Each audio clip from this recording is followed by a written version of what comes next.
بسم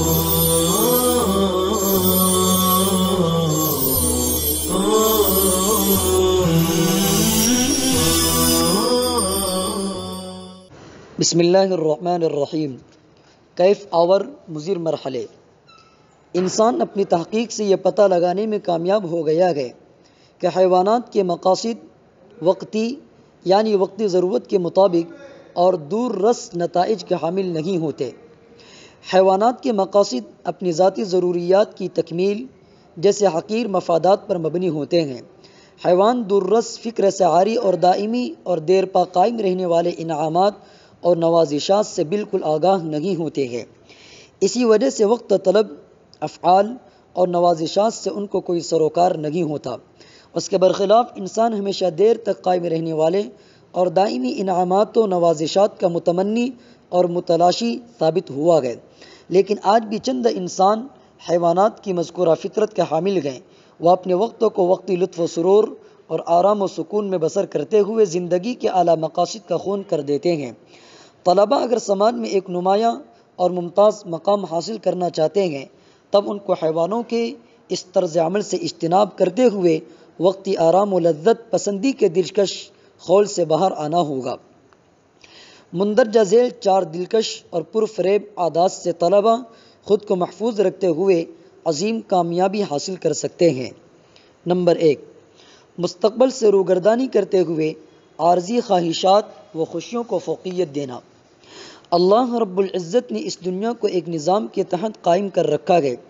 اگر کوئی بھی اس نظام میں دخل اندازی کرے گا اس کے نتائج بہت ہی تباہ کن اور ہولناک ہوں گے۔ طلباء ایام طالب علمی میں صرف حصول علم کو مد نظر رکھیں، فضول اور لایعنی افعال سے اجتناب کریں۔ اگر یہ زمانہ خرافات کی نظر ہو گیا تب دنیا کی کوئی بھی طاقت ان کو ذلت و رسوائی اور ناکامی سے نہیں بچا سکتی۔ حصول علم میں وقتی آرام و آسائش، لطف و سرور بہت بڑی رکاوٹ ہوتے ہیں۔ اگر طلباء ان رکاوٹوں سے خود کو بچانے میں کامیاب ہو جاتے ہیں تب ان کو مستقبل کی تمام خوشیاں اور راحتیں میسر آتی ہیں، اور یہ خوشیاں وقتی نہیں بلکہ دیر پا ثابت ہوتی ہیں۔ پڑھائی کے دنوں میں حد سے زیادہ تفریح، کھیل کود اور دیگر تفریحات سے جب طلباء اپنا دامن بچاتے ہیں تب ان کے جلوے میں زندگی کی دائمی خوشیاں اور کامیابیاں محو سفر رہتی ہیں۔ نمبر 2، وقتی صورتحال سے طلباء کی نبرد آزمائی میں ناکامی بڑے مسائل کا پیش خیمہ ثابت ہوتی ہے۔ طلباء جب وقتی مسائل کو حل نہیں کرتے ہیں تب یہ تساہل ناگہانی خطرناک حالات کی پیدائش کا سبب بنتا ہے۔ بروقت مسائل کے حل سے نہ صرف طلباء بلکہ ہر انسان ایک آسودہ اور مطمئن زندگی بسر کر سکتا ہے۔ حصول علم کے زمانے میں طلباء اگر مطالعہ نہ کریں اور دوسری غیر ضروری سرگرمیاں جن میں ان کو لطف و سرور حاصل ہوتا ہے انجام دینے لگیں تب وہ ایک بہتر مستقبل کی ہرگز امید نہیں کر سکتے ہیں۔ نمبر 3، وقتی خرابی کی عدمی اصلاح کے سبب مستقبل کے فوائد سے محرومی۔ وقت کے تقاضوں کی تکمیل کے بجائے جب طلباء لاپرواہی کا مظاہرہ کرتے ہیں تب وہ مستقبل کے فوائد سے بھی ہاتھ دھو بیٹھتے ہیں۔ بہتر طور پر تعلیم پر توجہ مرکوز کرتے ہوئے طلباء مستقبل کو تابناک اور روشن کر سکتے ہیں۔ طالب علمی کے زمانے میں فن گفتگو کو فروغ دینے والے عوامل سے عدم التفات، عربی زبان و بیان اور الفاظ و معنی کو روزمرہ زندگی میں استعمال سے گریز، مستقبل میں آسودہ اور مطمئن زندگی بسر کرنے کے لیے خود کو ایام طالب علمی میں تیار نہ کر پانا وغیرہ مستقبل کے فوائد سے محرومی کا سبب بنتے ہیں۔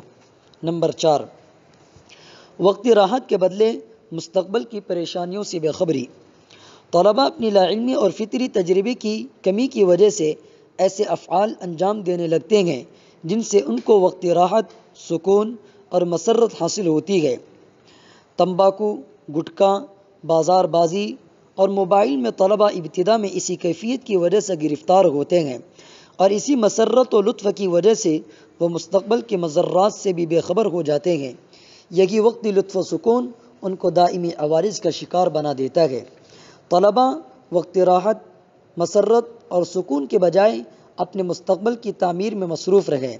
حضرت علی رضی اللہ تعالیٰ عنہ کا فرمان ہے کہ جانور میں خواہش اور فرشتے میں عقل ہوتی ہے، اگر انسان میں یہ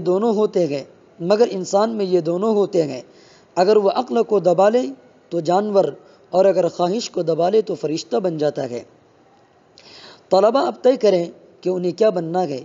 چھوٹے چھوٹے افعال کی انجام دہی میں چستی سے طلبہ کی شخصیت نکھر جاتی ہے۔ طلبہ توجہ اور دلچسپی سے اپنے ہر کام کو انجام دے، ایک وقت پر ایک ہی سرگرمی انجام دے، ترجیحات کے تعین میں احتیاط سے کام لے، اور اس ضمن میں اساتذہ سے مشاورت طلبہ کے لیے نہایت سود مند ثابت ہوتی ہے۔ بقی آئندہ انشاءاللہ تعالی۔